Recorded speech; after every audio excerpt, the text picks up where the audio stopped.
within a cemetery. I will fight, never wary, I wanna be legendary.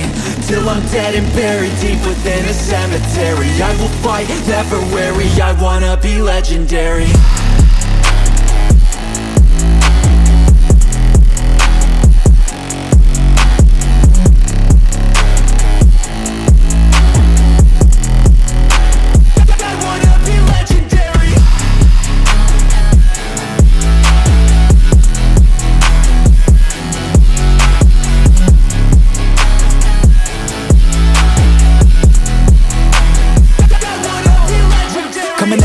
I'll be last place, that's alright. I don't work at a fast pace. I'm a steady horse creeping up straight past. And here we have him, Michael Sexton. How are you, mate? Good, Rocco. Good to meet you.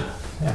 Dr. Michael Sexton. Yes, nice to catch up with you again, and thanks for inviting us into your office here in Surrey Hills. It's your, well, when I say your office, it's your clinic, isn't it? Yeah. No, what are you doing these days? Well, I'm a chiropractor, so this is my practice, and I've got... As we can see with the spinal design. Yeah, we've got all the pictures up here of so everything that can go wrong with us. Do you work on many football players?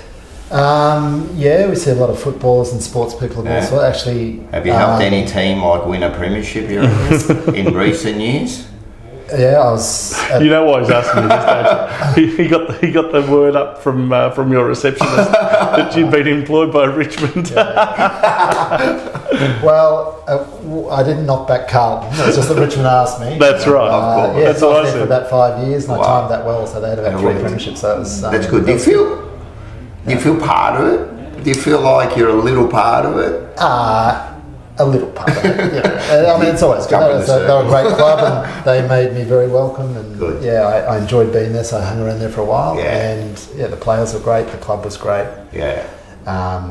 And it's not quite the same as playing in a premiership. No. And they still, appreciated the fact that when Carlton were playing Richmond, I was barracking for Carlton. But they trusted me still to look after the spine the week before. So spine with their back a little bit.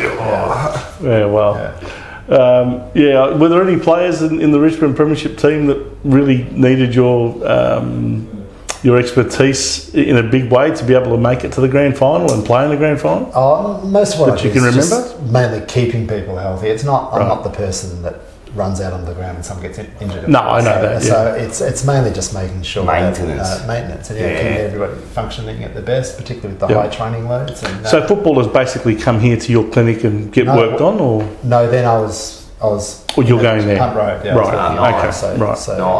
Yeah. Well, anyway, you've been in chiropractic for a long time, actually. Probably nearly 25 or 30 years, isn't it? Yeah. Well, when I finished year 12, I lived in Bendigo. I went to school up there. At the end of my year 12 year, I got drafted to play with Carlton, and I also got accepted into university to study chiropractic. So the first 5 years of my time at Carlton, I was at university. And the next 6 or 7 years, I was in practice. And that's a bit like Andrew McKay. He was studying. Well, Macca was veterinary. Veterinary. I reckon Macca was a wool classer or something when he first got there. He had some other thing, and then he, after a couple of years, decided to study, and he actually went to Brisbane. He did for a year. He was going back and forth. I see you've interviewed him. That'll be an interesting interview. So that was an interesting year for him. It's a difficult way to do it, and you wouldn't be able to do it now. I mean, I wouldn't have been able to do what I did now. Right. I was lucky at the time that, when I started at Carlton, everybody had a job. And when I finished at Carlton, I was about the only bloke that had a job. So it was that decade of transition between semi-professional to fully professional. Is that good, having something to do outside of football? Well, it was good for me when I finished, of course. At the end, it got very hard because I sort of felt as if I was struggling to fit everything in, and a lot of people were then sort of fully professional, were having to come into the club during the day a lot more, and I missed a bit there. And I was lucky also because we had David Park, and for most of my career he was very encouraging of people having something to do outside the club, and he was an academic, so he there were lots of times where I was missing training early on in those early years, which is not a great time to be missing training when you're trying to break into the senior side. And so I'd often arrive at training late. I'd sometimes have to train by myself at the end and do my weights at the end. They taught me how to lock up the stadium. Oh, did they? So, they gave you the key and the combination for the front like door? literally the stadium. There was no combination back then. It was a padlock. That's what I meant. Padlock on a grill. There's the glass door that players used to walk through, if you remember. Right, yes, of course. I just had to pull that across. I kind of keep remembering this is before we renovated Icon Park. Yeah. This was when it was Prince's Park and everything was still looking the same as 1975. No, there's no swipe cards or CCTV. I was given a key to bolt a padlock and then I'd walk. So let me get this right. So you had intentions to go into chiropractic even as a teenager coming out of school. Yeah. So what made you decide that this is a path that you wanted to take? Well, as a kid, our family saw chiropractors a lot. I had an older sister and at that time an older brother that had just started doing chiropractic too, so it was a bit of a family thing. And I followed them to some degree. Mm-hmm. And I was always interested in sport and health, and I thought that it was a good path. I was much more interested in natural health than. Yeah, well, I don't need your services because I'm just a picture of health. Now, it's funny you mentioned Bendigo. It was a recruiting zone for Carlton for many, many years. Obviously, it changed a bit when you came along. But who did you follow as a kid? St Kilda. Oh, really? Yeah. So my family pretty much barracked for St Kilda, and it was. That was a tough time for you then. Yeah, it was as a kid. My uncle was best mates with Alan Jeans. Okay. And when they were young, they grew up together and played footy together. And Alan Jeans was recruited to go to play for St Kilda, and my uncle was recruited to play for Geelong. And they were they lived up around the Murray and the Finley area. Mm-hmm. And their friends had a going away party for them when they were going off to play footy, and they had a party down by the river, and my uncle jumped in and broke his neck. So really? That was the end of his footy career. He was 19 and a quadriplegic. So I was just going to ask, did he become quadriplegic? Yeah, he's a quad. So he... That's sad. That was the end of his footy career. He never went to Geelong, and Alan Jeans went on to be St Kilda's only Premiership coach, and our families were close. My dad was best mates with Alan's brother. Your dad was quite prominent at the Sandhurst Football Club, wasn't he, in Bendigo? Is that right? Yeah, he was president for a while. My whole family played there. Yep. I played my year 12 year. That was the only year I played senior footy up in Bendigo for Sandhurst, and I was. You had brothers, of course, as well. Yeah, well, actually, then my brother had been drafted by Richmond in the first ever draft. Yeah, and I was coached by Brendan Hartney, who was a Carlton player. Yes, he was. Yeah. I remember him, number 24. Yeah, he was my first. Back in the sort of early 80s. Senior coach, and he was the best player in country footy at the time, so it was a good grounding. So before that, when you used to play in junior years, where'd you play? And did you always play footy? Yeah, I always played footy. My parents made me play soccer when I was about 7. They made you? Because they thought they didn't. Back then, they didn't have tackers and all that sort of thing. You had to go straight into that. Yeah, play the thing. Okay. So they said, no, first year you got to play soccer, and I complained. And the whole year, and the last 2 weeks of the season, they let me swap over and play footy, and so I started playing from about 7 or 8, and that was just in my school teams up there, and ended up playing. Yeah, all my junior footy for Marsh Brothers up there. And, that's right. And then played for Sandhurst, got drafted from there. Did you think, when you're first playing, maybe not 7, but in the early 10, 11, 12, you ever start thinking, I want to play, well, it was VFL at the time, wasn't it? Yeah. I always did. I loved footy. Do you think you can make it? I did.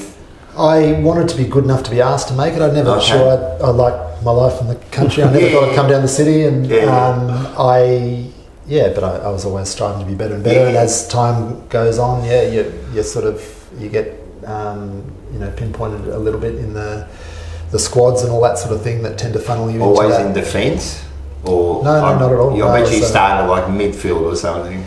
A bit of midfield, a bit of defence. I played everywhere. When my first senior year up in Bendigo, I was centre half forward to start with. I was a pretty skinny kid, and I got... Enjoy kicking a goal? Yeah, I did, yeah. Who does it? Oh, that's right, who doesn't? And then I think they played me on the wing a bit more for the last half of the year. I was getting beaten up a bit at centre forward. And then, right. I got drafted from there. And I think at my first, when I was first selected in the seniors at Carlton, I was a forward. I kicked a goal in my first game. I hit the post with my first kicking. They talk about players that have kicked a goal in their first kick. Yeah, I wonder how many have kicked the post. Too many have hit the post. So that'll be an interesting club. Yeah. Very small one too, I reckon. And I kicked a goal. That was Anzac Day. Yes. Back when... 1990. Yeah, 1990. And Jezza was coach. That's right. So what was that like? Now, you actually played under 19s in 1989? Well, 89. So I got drafted at the end of 88. 89 I came down and I played sort of half under 19s and half reserves. Yeah. Who were your coaches then? Do you remember? Henshaw was the under 19 coach, and Ashy was the reserves coach. And in the under 19s then we had Rats and Ange Kuda. That's right. Fraser Brown was just coming through. Fraser Brown he played. Wow. He was already playing seniors that year. That's a look into, like, when you look at that and you go, wow, this is going to be like a premiership side. You'd never believe it. Yeah, there are a few guys that played senior footy there. Andrew Cavidan played a few senior games as well. And there are quite a few guys. Kuda's brother was in there too. Yeah. Simon Lloyd, who was brother of Brad Lloyd, who's at Carlton now, and Matthew Lloyd. He was a great player and a really good guy. He's at Geelong now, isn't he, Simon Lloyd? Yeah, I think he is. When you just named like a whole bunch of 95 premiership players there, who stood out there? Was there someone who stood out? I know Ange wasn't he captain of the under 19s or something, the last under 19s captain? Well, the year I was there, Simon Lloyd, I reckon, was captain. Yeah. Okay, Ange and Kuda, I reckon they were a year younger than me, and I was young then. I still had 2 or 3 years to go, because I was 17 when I came. Yeah,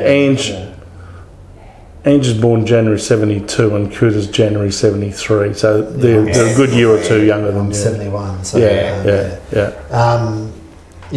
Rats was a freak. I think he was just Rats. Very, very. Knew where to get the ball, and I was thought, well, he played his first senior game in 1990, didn't he, as well? He did, yeah. He played back pocket. Yeah, probably. Remember what number he wore? It wasn't number 7. No. Think of Michael Jamieson, number 40. Oh, was he? Yeah. Brett Ratton wore number 40 in his first game. Yeah, I remember that. And he could barely see more than about 2 metres in front of him. Until he had his eyes fixed. Back pocket would not have suited us. It was a waste of time. So tell us your first game. What was it like building up to that, and what was it like running out, onto Princes Park for your first game on Anzac Day? That would have been pretty exciting, wouldn't it? The first game of footy, I remember I was sitting in my lounge room at home in Bundoora, and because I was going to uni out that way, I heard this bang out the front of the house, and it was a truck had come past the street and sideswiped my car, and then just buggered off down the street. And I thought, really, stuff that. And I got in the car, chased after the guy, and he wouldn't pull over. And then I followed him all the way. This was out Plenty Road, out near that university area. He wouldn't pull over. I was honking him all the way up past Bundoora, and then he pulled into Grimshaw Street there, and there was this pedestrian crossing. I just pulled my car in front of his so he didn't stop, and got out and made him get out of the truck. And then he was nice as pie, pretended that he didn't know anything, and apologised. I got his details, and his company fixed me up. And there's a police station right there too in Grimshaw Street. Yeah, there is. It's right there. Just down the road there. You never told me you'd met Rocco before. So that was my preparation for the game. I was chasing a truck driver down the street. Was that on the day? Yeah, that was the morning of the game. Was that on the morning of the I might have game? met him Talk about an unsettling experience. Did you like report this to the police at the time as well? And no, I just got the guy's details. Got his details and then drove to the club and sent it to the insurance company the following day or something. It all sorted out. But the guy originally was sort of yelling at me and saying, "I'm not," it wouldn't pull over. And then eventually, when I actually made him pull over, he was pretended, everything's sweet. Oh, sorry about that. Yeah. I didn't realise I did that. Imagine that. So that was my... he goes home, watches TV and he sees you running out. Yeah. I would have said, welcome to the northern suburbs of Melbourne. That's right. That's why I wanted to Rocco from Reservoir over here. Don't worry. I grew up most of my young life in Coburg near Pentridge. It wasn't too far from the prisoners, let me tell you.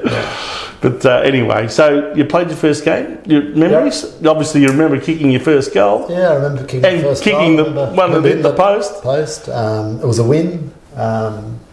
So do you remember who you played? Footscray, Yeah. So you were played up forward, obviously. Yeah, I was half forward or something like that. Did you get on straight away? Did they? Yeah, I started on.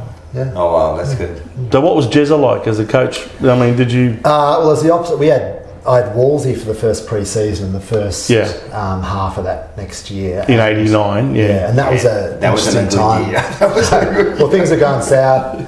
Wolsey was pretty cranky the whole time. I remember that, and the pre-season was still probably the hardest pre-season I had the whole time. It was a bit ridiculous. He never changed, did he? Yeah. Wolsey was great, but that was not a great time to be with Wolsey. And well, we didn't make the grand final in '88. We fell short by one game. We lost to Melbourne in the prelim.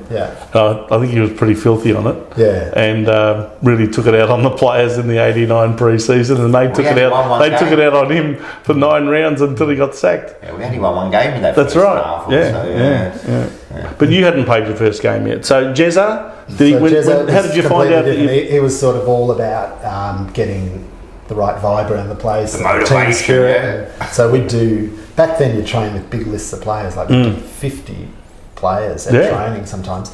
And Jezza had the idea of just having one ball so that everyone was focused on the one thing and just building up. One ball? Yeah, there'd be one, like we'd be doing circle work or lane work where there's one ball and everyone would be just focused on the one ball and getting a bit more involvement and yap about, and that was his thing. But I remember the trainings there were, as a result, could be, and I think that was a time that year too. I reckon there was really bad rain in Melbourne, and the ground was rubbish, and we were training on suburban grounds in bad light, and it was a funny sort of a time. And we had a bit of a spark there for a while. I think with Jezza, and you won a few games. Never good enough to make the finals, though. I think both 89 and 90, we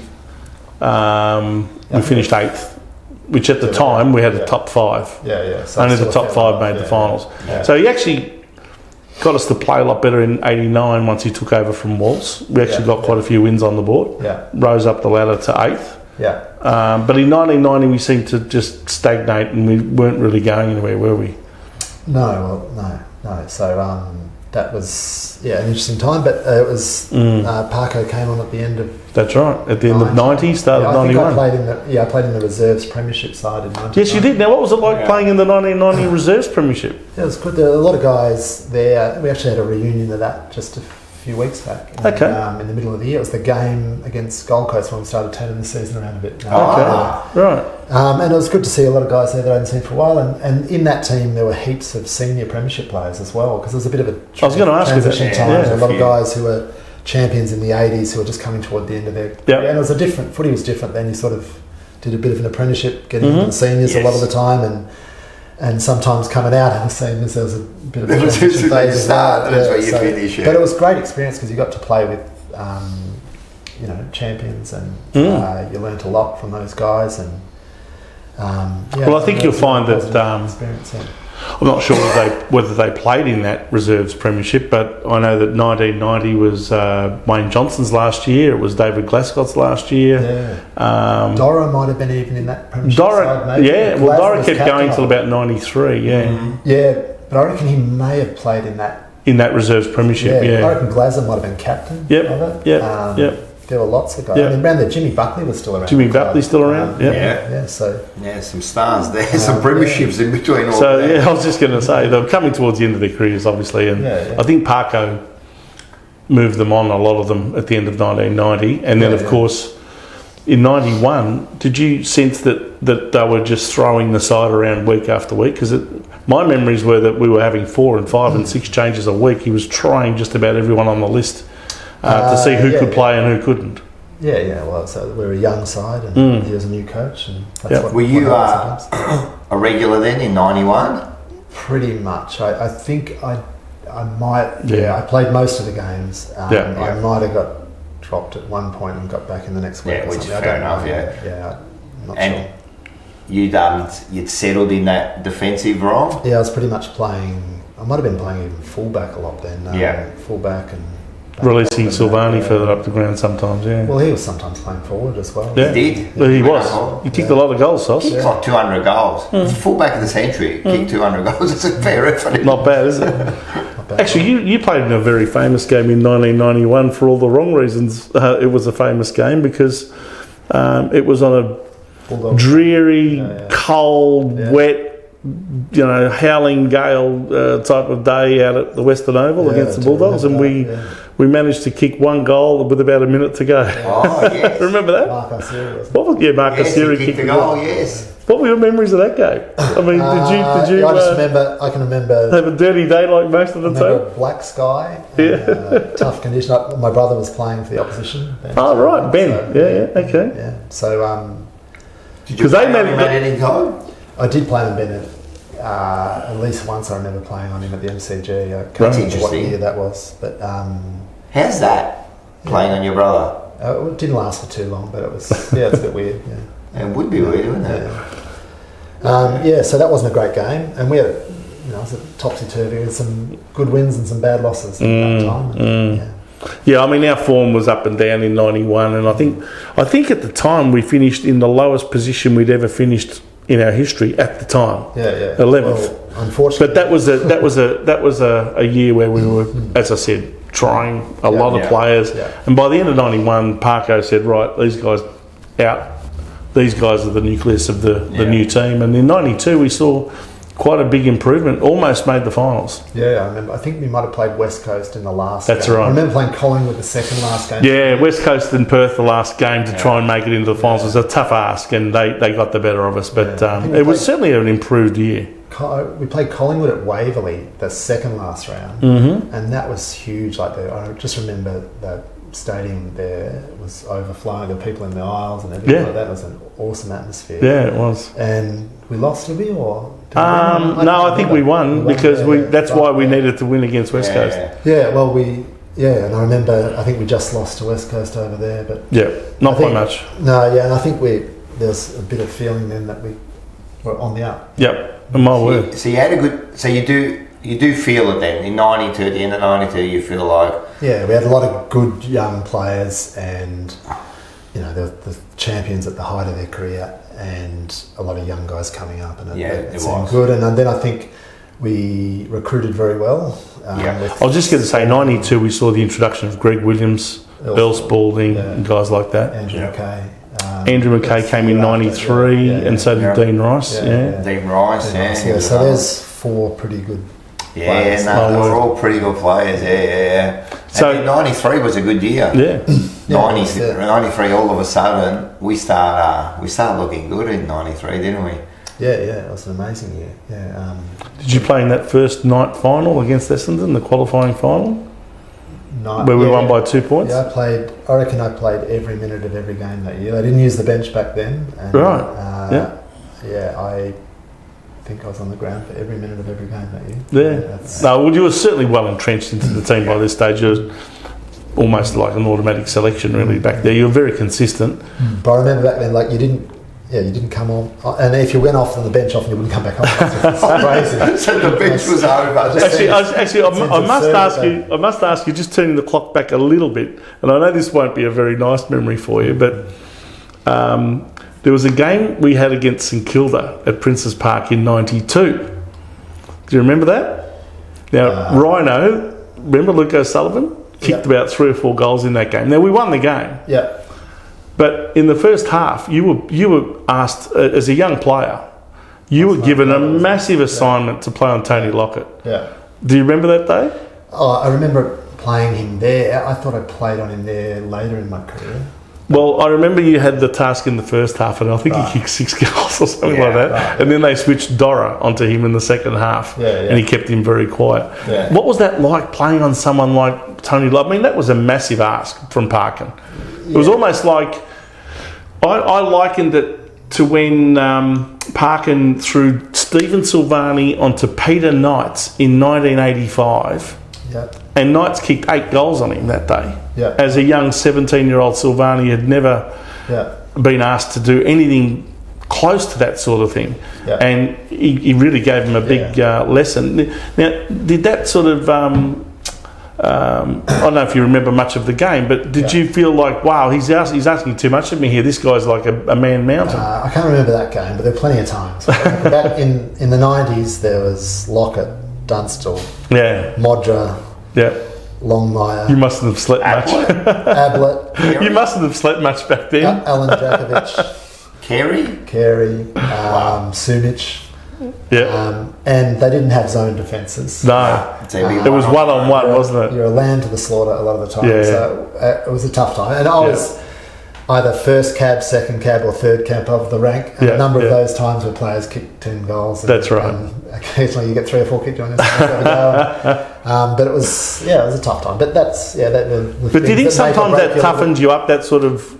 those lessons are good for you in the end? It does. Of course, it can go the other way and squash you down. If it keeps happening. But I reckon my first reasonable senior game, I reckon I got put on Alan Jakovic when he was running rampant. Okay, yes. And he was a very good player, and I reckon flamboyant player, wasn't he? That was probably the game that gave me confidence that they could be a reasonable defender. My word. Sort of stuff. So, well, sorry to rewind the clock back to an unpleasant memory. Times. I remember Modra in Adelaide having a field day one time, and I got a few kicked on me then as well. He's scary. Someone like Modra, like we used to watch him, like someone like Modra, every time the ball went near him, like we used to panic. I can just imagine you guys, every time the ball was coming down there, like he's going to use you as a stepladder. Fortunately, Sauce took those guys most of it. Just made it a little bit easier. Was Lockett scary?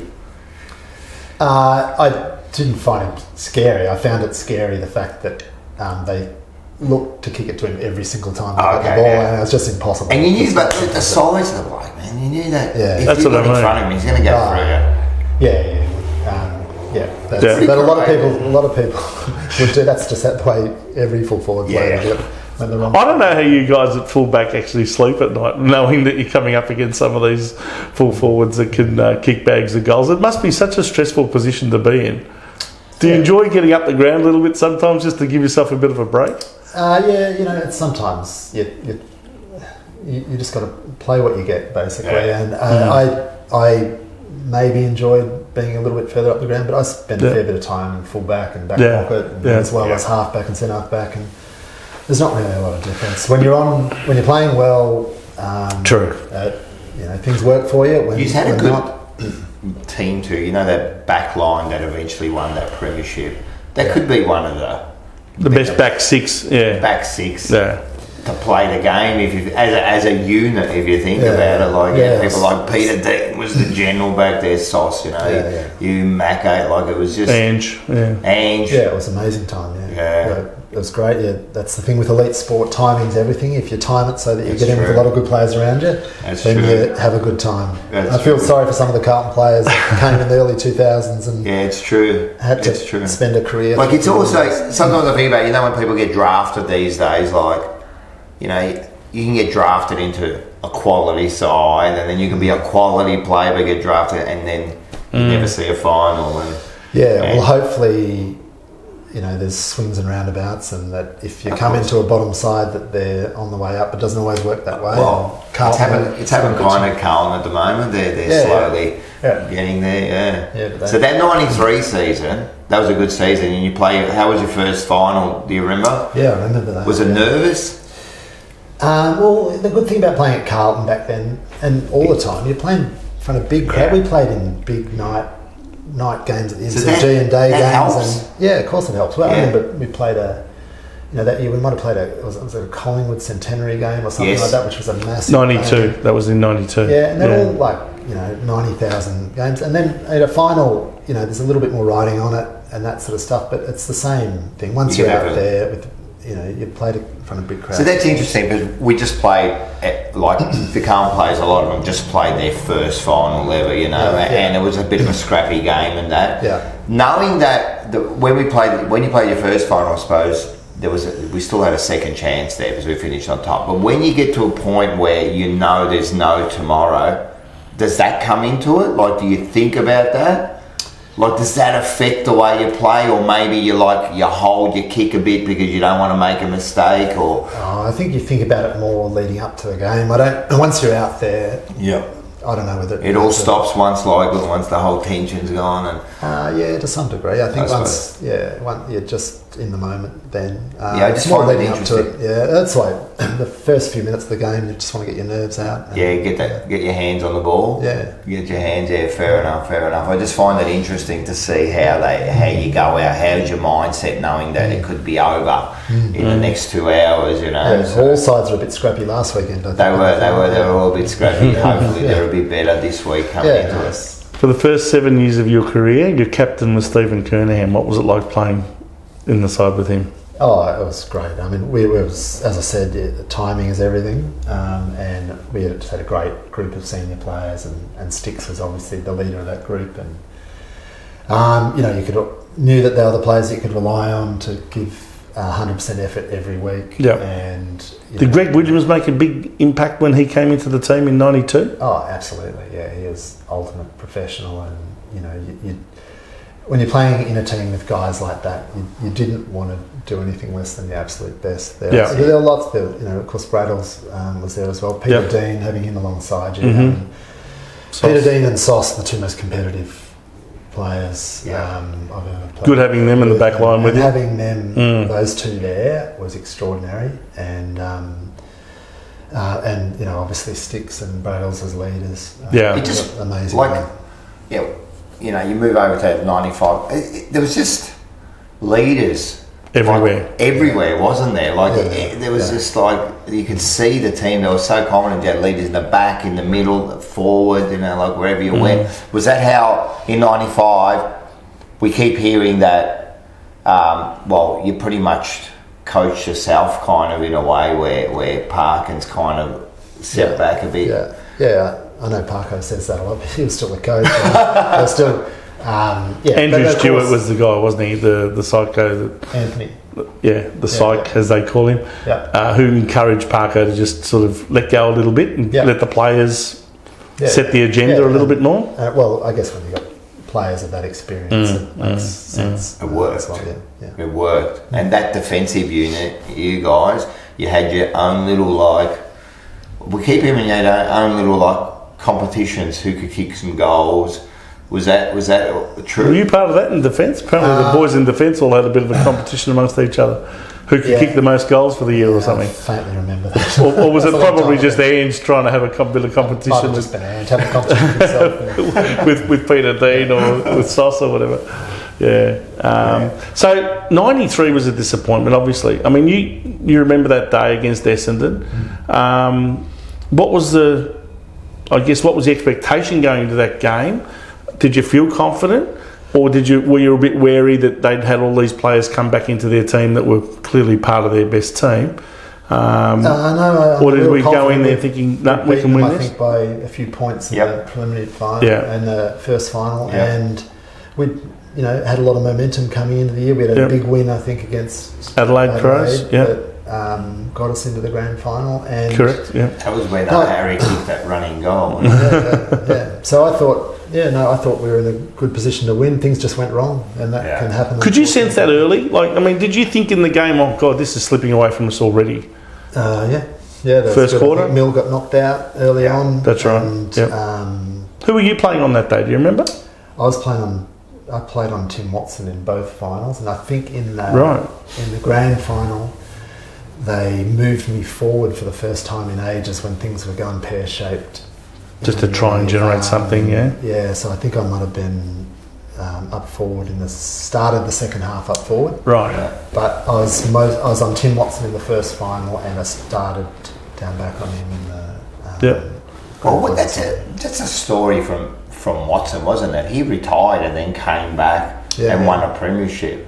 Yeah. What a story, huh? Just retired, decide to come back and you're in the premiership side. Yeah, harder to do now, I think. No, you can do that now. I mean, I reckon you're out for a couple of weeks and it's hard to get back in the side. So that was a heartbreaking loss, and I guess 94, the resolve would have been, okay, let's go one better.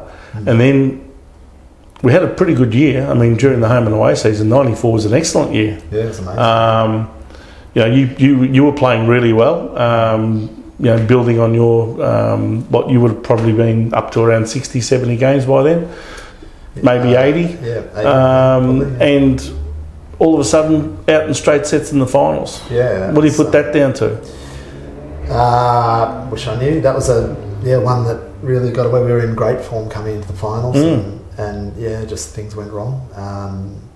So that's why, all those sort of things, they're part of what built up our motivation for 95. Yeah. And we'd had a couple of big disappointments in the 2 years before, and that's all I remember is that winning the premiership was more a relief than anything. It was fantastic, but I remember I didn't want that to happen again. It was more a relief, I think, than amazing feeling. I think we all felt that. Premiership. We all felt that. When you've had the adversity beforehand, I think that's why it's a relief more than anything else, because you just don't want to lose again. You don't want to have that sense of failure again, because we'd had it in 93, 94. This was the year to really make it happen. But, gee, we had some momentum, didn't we? Yeah. I mean, only lost 2 games for the year. 2 in a row, yeah. And we won 7, lost and 2, then won 16 in a row. Yeah. Culminating in a premiership at the end. I don't know about you, and I don't know how you felt before the grand final, but I had no doubts we were going to win that game. I don't know why. I just never, ever doubted that we were going to win that game. Yeah, I can't remember what my feelings exactly were. I had so much confidence in the team. Yeah. We'd won so many in a row. I thought, why would we get beat? Geelong also came into that game in great form. They smashed Richmond, I think, the week before. True. They had an awesome side with that's some good players. And in fairness, we'd only played them once during the year, and we only got over them by about 3 points at Princes Park. Do you remember that game? I think Brattles might have saved the day there in that last quarter. Tapped the ball, was rolling through for a goal, and he saved the day. But that was the only time we'd played them. So a lot of people thought that if there was a team that could challenge us, it was them. Yeah. But geez, we didn't take too long to put the game beyond doubt. By half time, we were 10 goals to 3 and 40 points up. Yeah, it was. They would have had to do what we did in 1970 and come back and do what we did to Collingwood some 25 years earlier. A much better start than the 93 one. So that was the key, wasn't it? The good start. Yeah. Because against Essendon 2 years earlier, we'd been smashed in the first quarter. Yeah, it was a great start. So was that your focus? Just let's really get off to a good start? I can't remember that. I reckon that's every guy's focus. Every game, let's get it. Well, it was the same you look last week at the Carlton and Sydney. That's right. That was a good start that really... They probably won us the game. Yeah, so it's so important in finals. Well, it does. It not only gives you that, that little bit of a break. Yeah, they're chasing, gives you some confidence all of a sudden, gives you that little bit of a break there. Yeah. I always remember that grand final was Bradley's first goal, right? Do you remember Bradley's first goal? Well, he kicked the first goal of the game. So he kicks the first goal of the game and because the vision is there and he just runs back and there was no bad celebration. No excitement, just he gave a wink and just ran back to the middle it's business. There was no throwing his hands in the air and all this business. I knew it was just that, you kind of felt focused. They're on, mate, they're on, Yeah, no, we're definitely on. That was good. Yeah. Do you remember who you played on? Billy Brownless. Billy Brownless, I played on him many times. And, What's he like? What was he like to play on? I mean, what's he like as an opponent? Does he give you a bit of yap and all that sort of thing? Yeah, he gives a bit of yap. We had quite a few run-ins. He's a funny guy, isn't he? A lot of niggle and that sort of thing. Oh, really? Yeah. Did you ever get into a bit of a scuffle with him at any stage? Yeah, quite a few times. Actually, at half time, it was him and Ange that were on the boundary line, and that's what started the half time brawl. Where were you? Parko used to like, back then, and particularly even the years before that, he used to like the players firing up and being a bit physical before it. And to me, it's an absolute distraction. But you know, coach tells you to do it. I'm going to do it. So, yeah, but, yes. Well, he'd had a bit of experience in that side of things. In 1982, he was telling all of the boys, I reckon these Richmond guys will be going after our mosquito fleet, and if you see any of them going after them, you give them one straight back. Parko didn't take any passengers, that's for sure, or prisoners. When we interviewed Parko, and he would have been close to 80. I think it was just before his 80th birthday. In fact, he was 80 yesterday. And I spoke to him, and as soon as he spoke to 81, me, I already felt like a little kid, you know what I mean? Like I felt that it was already intimidating by this man, the way he spoke. Was that the way he was when he was coaching? Like he had that presence about him, didn't he? Yeah, he did, but I think, everyone says by the time he got to us that time he'd mellowed a bit. Yeah, and I think he as we say, there was a very experienced team, and he did hand over a lot of the responsibility and that sort of stuff. And he was, he was certainly a presence. But yeah, I didn't find him too. Did he ever get stuck into you at any stage and really give you a tongue lashing? Yeah, he did. Yeah, absolutely. Okay. But I think he very much looked after me too. I think I was. Were you one of his favourites? When I say that, I mean, I think that when Parko does that, it's not because he's trying to, berate you for the sake. He's trying to challenge you, isn't he? That's what he's doing. He's trying to challenge you to get better or to, improve your game or whatever it might be. I reckon it was guys like you and Andrew McKay that he actually probably treated more as pets, the pets of the team, so to speak. Well, maybe. But like teacher's pet type of scenario. But it's still, he was good with feedback when it needed. He was an amazing. He respected you guys. You had your professions that you were very set on, and Macca told us all about that. When he wanted to be a vet, and Parko found a way, supported him in wanting to do that, and I think he supported you as well in that sense, didn't he? Yeah, absolutely. He could see that you were very driven. Lucky I had him at the time. Yeah. That 95, that grand final, when did you feel like we've got this in the bag? Because we were at one stage we were like 90 points up, like that's right, in the last quarter. Still what would have been 10 minutes to go. Maybe a bit of a Peter Dean was still saying, no, concentrate.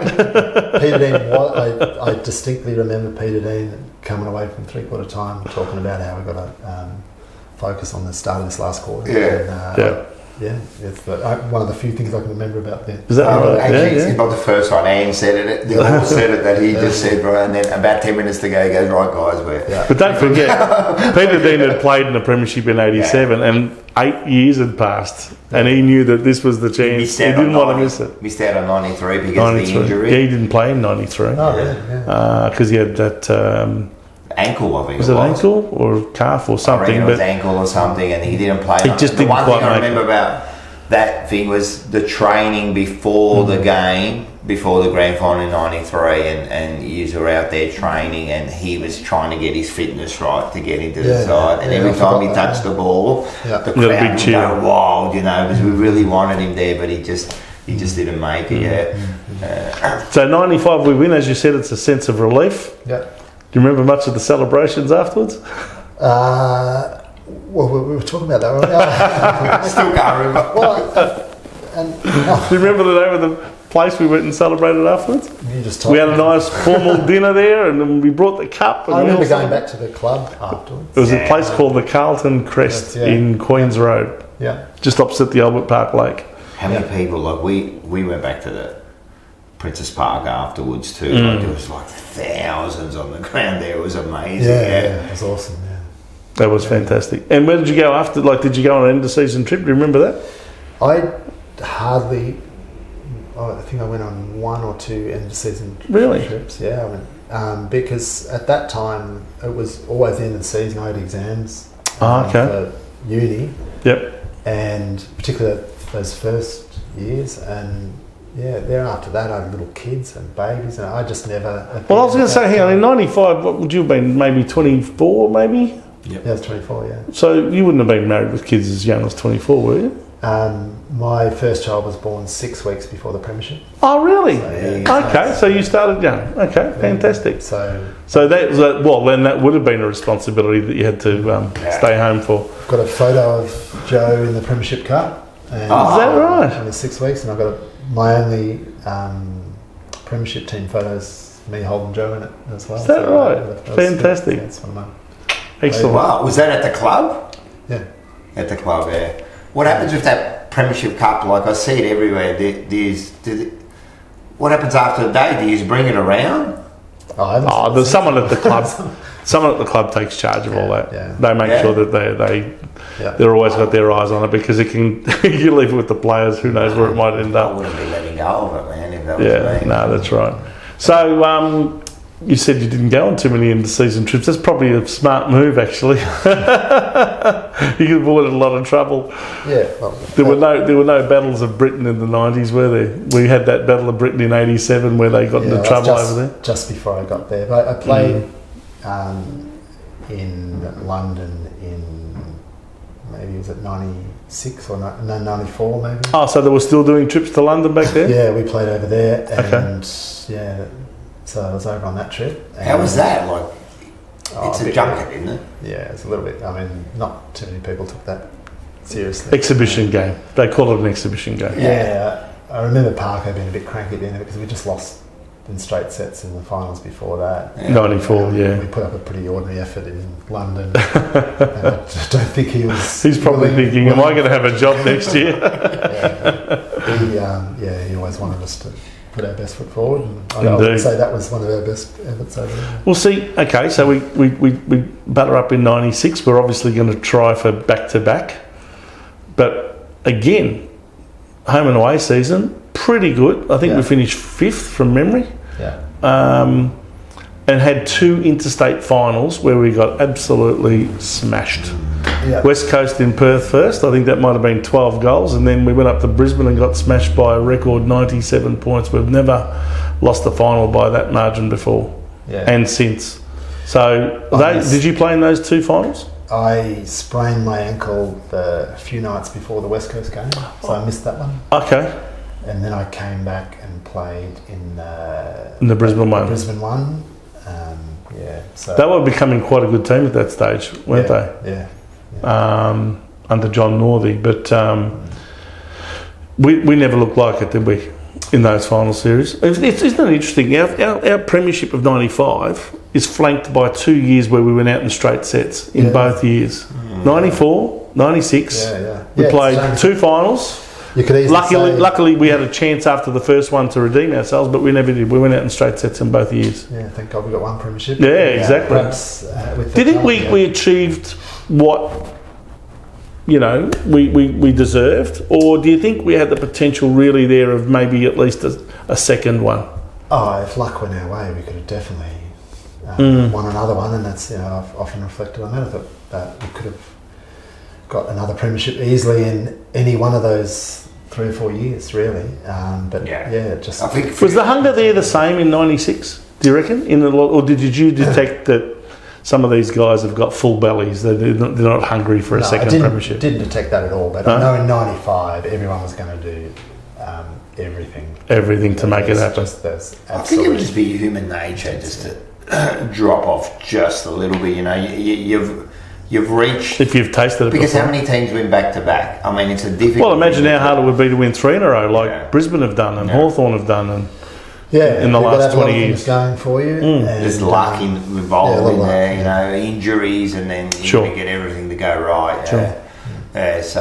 Even Ian says that he thinks that he always says that there should have been a couple more premierships there. There's a lot of talent there. You think of the players we had. Once in a generation players. We had 4 or 5 of them in one team. Yeah, that's right.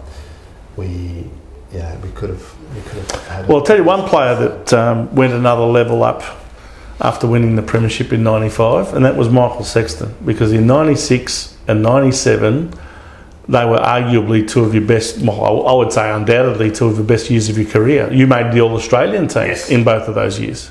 You were in fine form. You were probably at the peak of your career. Would you agree with that? Yeah, they were. I came second in the best and fairest in '93, so that was the highest I ever finished in. Yeah. But yeah, well, that too. That was a great year for you. Best years were '95, 6 and 7. Yeah. Yeah. Can you tell us how that comes together for you? Like, just with time. It's just timing, is it? That's just time, experience. Like your body is good, you're not getting injured, so it all sort of came together in the one hit. Yeah, for those 2 years. Just how players' careers develop. They start, originally you're trying to just get your place in the side, and then you start getting confidence, believing in your own ability. And you're still only mid-20s, aren't you? You're 25, 26 in those years. Yeah, so, you're not old by any stretch, but you've developed your body to the maximum that it probably will be. Yeah. In terms of fitness and strength. So, unfortunately, despite your form, the team's starting to drop away, and a lot of players started to retire. At the end of '97, you had Kernahan, Williams, Spalding, Hannah, Justin Madden halfway through that year retired. Yeah. Could you sense that there was going to be this changeover of changing of the guard, so to speak? Yeah, there was. Well, we still had a lot of talent there, and we'd had experience. A lot of good young players coming up underneath too. So things weren't disastrous by any means, but it was just that transition phase. And when there are big holes when players of that calibre come out of the side, we still had enough leadership and experience. We still had Bradley and Silvani and McKay and yourself. Cooter and Ange were really starting to hitting the next level, wasn't he? Rats was developing Rats beautifully. And Brownie were dominating the midfield still. Yes, there was still. Oh no, we still had a really good team. I'm not saying we didn't, but we just saw that half a dozen really heavily experienced players leave the team. Yeah. And I think there was a good couple of years there where we sort of dipped, 97, 98, and then 99. We started to really come good again, didn't we? Yeah. You were starting to. Did you start to feel like you were also peaking yourself at that stage? 99. No, I was struggling. I'd had a bad hip injury, and my last year or so was a bit of a battle in that regard. So 99. I was almost going to be my last year, I think. And really? We lost a grand final. And Did you play? You played in the final series, didn't you? Yeah, I did, but we lost to Brisbane again in the first one, and then there was a heavily quirk of the draw that the rules back then. Yeah, we had to play one final at the MCG. So we unfairly, West Coast had to play us at the MCG, and we beat them. And smashed them actually, 9 goals. I only played the first half of that because I had a hip injury and I couldn't come back on in the second half. And then I was not sure whether I was going to play the next week. And I remember it was the same day the state election was on. Yes. So the two big upsets that day. I remember Kennett got kicked out. And I know. I was beat Essendon, and I remember. I was overjoyed with one result and distraught with the other one. But anyway. So I remember running to the election centre that day at the local primary school or wherever it was. Yep. And I thought I'd go for a jog and see whether I was right to play. Yep. And I remember thinking, I could run there and back, I'll give it a go. And I played, and I'm glad I did because it's one of the more memorable games I've played in. And, they say outside of grand finals, that's probably. I was just going to say, I mean, what a game to play in. Yeah, it was great. Amazing. Underdogs, you know what I mean? You weren't really ever supposed to win that game. You started well, they came back. And who'd you play on that day? Or did you have a variety of different opponents? Few people. Dean Wallace got reported for hitting me, I remember, and breaking my nose, but it was Matt Lappin that actually hit me, not. Oh, really? Yeah, Matt Lappin. Did Wallace get suspended? No. He went to the tribunal and it was clear. I could see on a video Matt Lappin swung his elbow back when he was going for a mark and busted my nose. Is that right? Yeah. So, at what point of the game did that happen? Did you play out the game, or you still played out the game? Yeah, no. As Wow. And I think, what happened then, I got up, Dean Wallace tackled me and I got up, there's blood all over my face from the earlier incident. And the umpire thought, Dean Wallace blood. He reports him. So, did you whack him? Did you? No, so the umpire reported him, but then he got off. It's fine. Yeah.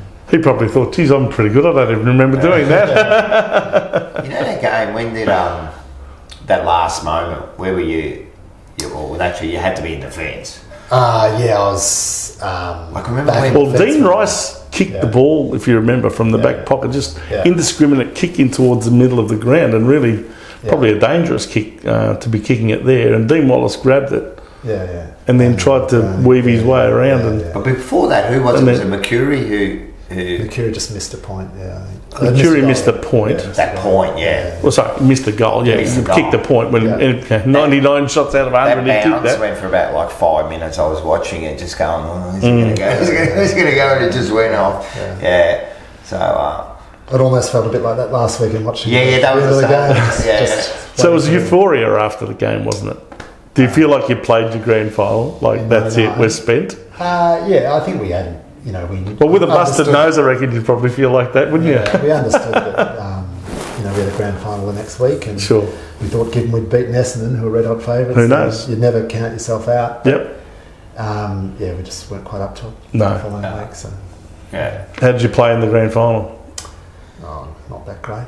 No. There was. They shifted you forward in that grand final. I played mostly down back, I think. We started well that game. We didn't start that bad. We were okay, but by half time, you could just tell that. It's that McKernan goal that changed everything. I'm telling you, it was a turning point. He kicked it from 60, and all of a sudden I thought that the turning point was when Justin Murphy went down with a knee injury. And I thought, who's going to kick our goals now? Because he was so pivotal to our forward line. And even though we ended up with the same amount of scoring shots, I mean, we kicked 12 goals 17, and they kicked 19 goals 10. So we both teams had 29 scoring shots. It's just that they were so much more accurate and more clinical, and we were struggling to put goals on the board. But now, was that anyway? Is that the last year you played? No, I played 2000. I played the following year 2000, but I finished about halfway through. And did you know, like in that year, that it's coming to the end? Well, the last couple of years I was struggling to get up each week. So it was your hip that was really giving you a lot of problems, wasn't it? That's the main reason. Yeah. Was there anything that caused that? I mean, is it forwards sticking their knees into you, or is it something else? It was a contact injury that damaged the cartilage in my hip, and then when you're running around with that, it just causes wear and tear, arthritic change. So being a chiropractor, can chiropractic work help that, or is it something else? Something to a point, but there's the limitations of matter. Sometimes things wear out, and I was struggling for a while before that, and each week it was just getting a little bit worse. Your last game was your 200. Thankfully you got to the 200 club in your final. Did you know that was going to be your last game beforehand? Was that like a swan song game type of thing? Or? Sort of, but I'd met a surgeon that week, and the surgeon said you should stop now, and so it seemed like a good time, and lucky enough I got to that last game. Well, another very valuable soldier that wasn't available during that final series, because we lost Cooter and Bradley a couple of weeks before that final series started. Remember that big game against Essendon that we had?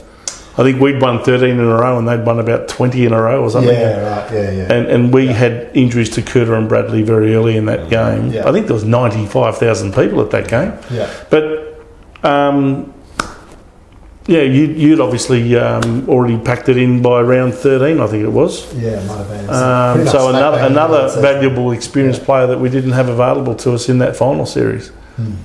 Yeah, but we had lots of young guys coming up. It's a shame. There were a lot of good young guys. There's still a couple of more senior players hanging around, and it just unfortunately dropped off a bit. And there's another player that we lost during the final series who ripped the hamstring off his bone. Sauce. Yep, Sauce, that's right. So you can't.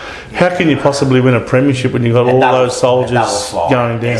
Essendon was on. Yeah, well, they were a team on a mission after what we did to them the year before. A bit the same as us in the 90s, and that. Probably, they were motivated. They were certainly motivated. But you had a fantastic career. I mean, to finish up on 200 games must give you a bit of satisfaction too, being in the 200 club. Yeah, it's a great time. As I said, you averaged about 20 games a year for the amount of years that you played. Yeah, I reckon I played 100 and something in a row at one point. Is that right? I was generally pretty lucky most of the time. I had a fair share of injuries, but they were never really things that kept me out. And until right at the end. And so I was still I'd just turned 29 when I retired, which is very, very young these days. Yeah, you hadn't even turned 30. Go a lot longer. But, what did you pride yourself on in your game? Was it your marking? Was it your spoiling? Was it your running? Because you were very fit. Could run a fair distance. Yeah, I was. I was probably the slowest player in the league by the time I finished. But, I tried to. I just prior to performance, I tried to always beat my opponent. That was the thing. That was the main thing, isn't it? Contribute to the team and beat my opponent. That's the best thing you can do as a defender. Beat your opponent, and you've done your job. Yeah. Did you ever worry about your position in the team at any point once you'd established yourself? Like, did you start thinking at any stage, I'm not going that well at the moment. They might drop me, or I reckon like the years I finished highest up in the best and fairest, or was all Australian or whatever. Every time I'd go into the room, when you had the team meet, I'd still be looking for my name on the board. I never felt. Wow. Really? I always would look at the players around me and think, just to make sure. I think I'm lucky to be getting a game. There could easily be someone there, and I don't think that ever changed. Who else felt that way in 1995, and he was an All-Australian in our Premiership year, Ange. Yeah, he says the same. He never felt like he was going to be. Someone else could take my place anytime. Yeah. Well, that's a good thing, isn't it? Though. Yes and no. Yeah. What I mean is, like, Yeah, no, it is. It's like what we're seeing now in our own team, Carlton now, is that there's competition for spots in the team. That's a good segue, right? Team now, right? You told me that you go to the footy a bit, so you do watch. How they going? Look, they're great. As we're just saying there are really good players missing out on a game at the moment, and Carlton haven't had that for a long time. That's right. And there are players that really deserve to be there that aren't in the side. Players are playing for each other. Yeah. Do you notice the defensive unit a lot more since you're a defender? Do you kind of look at that? Oh, to a degree. But I'm just a fan now too. I love Jacob Wiedering is. How good is he? Our most important player. Really, he's just so reliable and just. Since he kind of, and he had his own issues at the start of the year, but since it's almost mirrored, like he started playing well and the team started playing well. If there's a player in the team right now that reminds me most of you, it would be him, I reckon. Oh, he's a step above that. He's a freak. No. I think he... Don't underestimate what you did. He, the general. But then we've got people like Newman's really stepped up. He's Brody Kemp. Yeah. Brody Kemp is a young kid now that's really like cemented his spot at the moment. And McGovern's there too. I think McGovern's important. Been very, very good. I reckon McGovern's been fantastic. Yeah, I think so. I think he does a good job.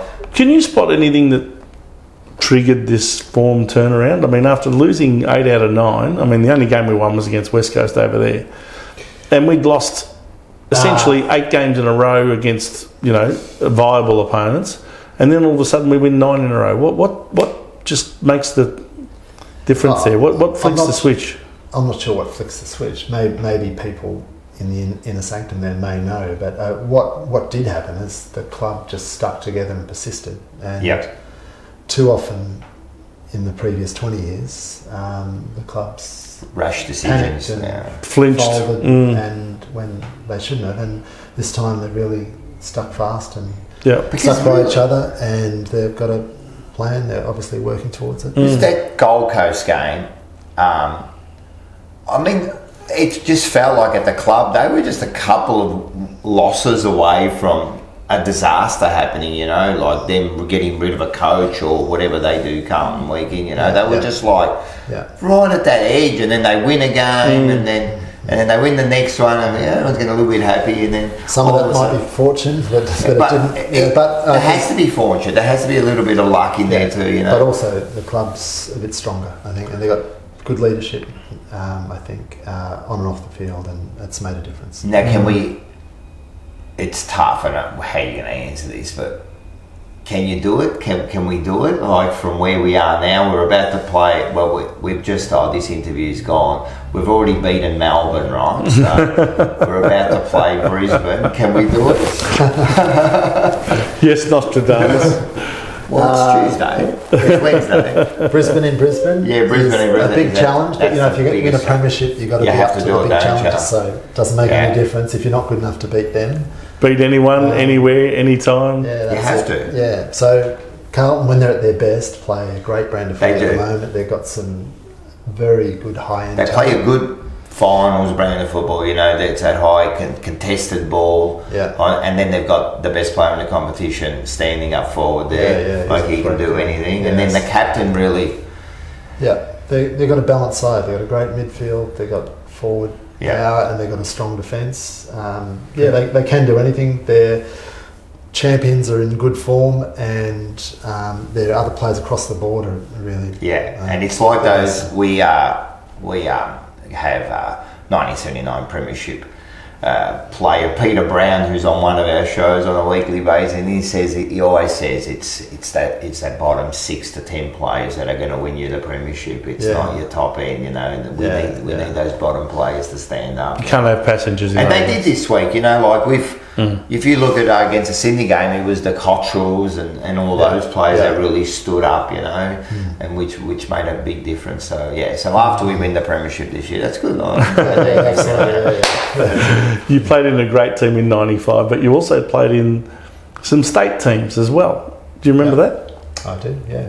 What was that like? Is it a better team playing in a Victorian state representative team, or is it a better team in your Premiership team? It's infinitely better in the Premiership team. Okay. Yeah, that's what you play footy for. Yeah. So what's it like playing state footy? I mean, you don't know those guys very well, obviously. How do you team up and play well? It's a quick, high standard game. My first state game, I reckon my first one was at the MCG against a combined team or something. Right. And I was knocked out in the first minute of the second quarter. Really? And that was it. I woke up in the rooms. Serious? Yeah. Wow. Do you know who knocked you out? I was playing on Matthew Richardson, who I think after I got knocked out went on to maybe win the medal or something. I think yeah. But I remember that. He I went up. Well, he was sharing a house with Brad Pearce. Yeah. Well, I know. I've been talking to when I was at Richmond. I was often talking to Richo about Piercy. Right, yeah. They keep in contact, obviously. Yeah. They're good mates. And so I think it was a mark. I think my head hit the ground from a marking contact. Yeah. So, right. So you don't remember much of your first state game? No, I can remember first a little bit quarter. at the start of it, and then we played South Australian Adelaide, which is a different experience. What about the crowd were a bit feral, volatile? And, South Australians pumped themselves up for it. That was it was a great team. Both sides had a great team. I reckon Macca was probably in the South Australian team. Did they win that game? Do you remember? Yeah, they won it. Yeah. They would have had Macca, Bradley, Camporeale, Sticks. I reckon Sticks, maybe Luke Darcy might have been. Okay. See South Australia. I think I might have been playing on Luke Darcy. I can't remember that. But that, I just remember that being a fast-paced game. Yeah. It was good fun. Yeah. It was good fun. It was good being part of that. Yeah. Well, they were in your 2 All-Australian years too that you played for Victoria. So 96, 97, you played for Victoria and you won your All-Australian medals. And to cap off your career, you were inserted into the Carlton Hall of Fame. Yeah, right. In the last year of your career. That's correct. In 2000. How did that feel?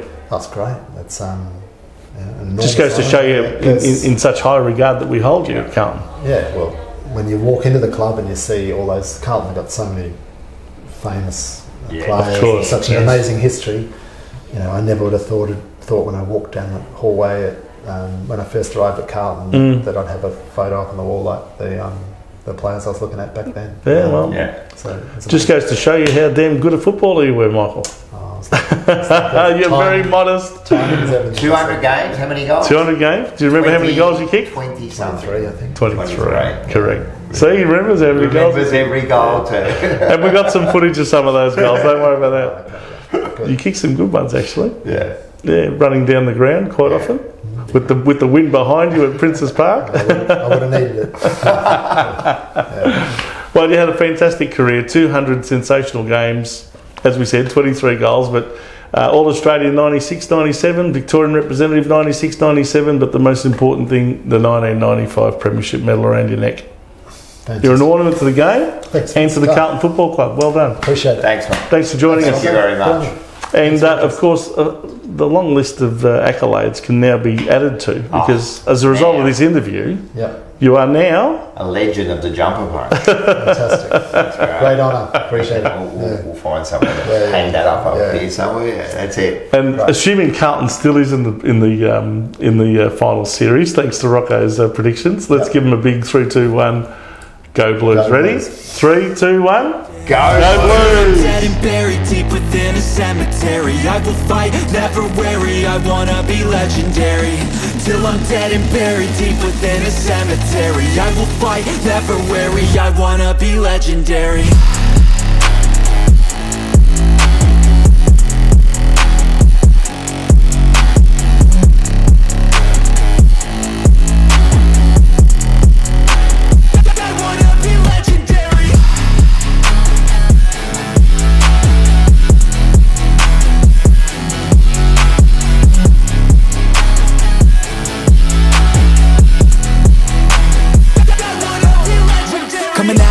I'll be last place, that's alright. I don't work at a fast pace. I'm a steady horse creeping up straight past it. And once I pass you, no one's getting past me. I've seen people hit walls when they stop there. I don't get that mind, man, it sounds scared. Good things take time, better prepare, cause anything great takes pain as a fair.